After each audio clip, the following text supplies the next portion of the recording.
Advice that we would give other companies as they approach emerging video is to understand their consumer and where they are at in the consumer decision journey.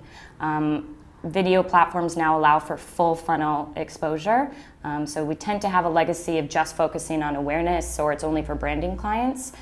Now you can take that all the way down to direct response clients, clients that are trying to create video to get people to purchase. So really understand how your consumer is using the platform, the content that they're receptive to, and the goal that you want them to do afterwards. The other recommendation is don't act like crows. We have this conversation a lot, but don't go chasing the shiny objects. Understand what fits for your brand and your budget. So, there's a tendency to want to always build the big branding content, the full form feature online video. That fits sometimes, but other times it's the 6-second Vine ad, or it's working with Tumblr or with YouTube to build content that fits that platform. So really understand that your budgets are finite. You have to be pragmatic and strategic, and you can only do that through upfront research on the consumer and knowing the marketplace.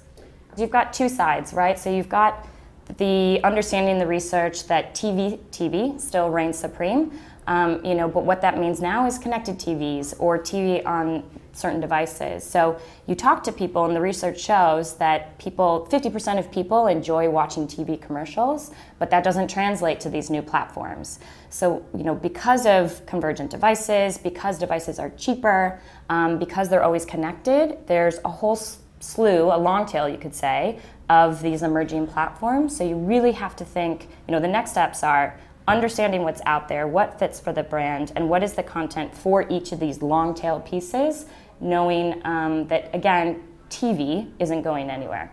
We know that TV has a kind of a standard way to measure, and marketers are comfortable with that, so GRPs, right?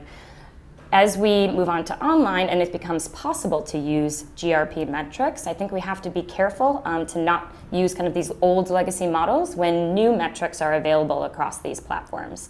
So not using old outdated models, but also not using proxy metrics either. So click metrics or view through metrics.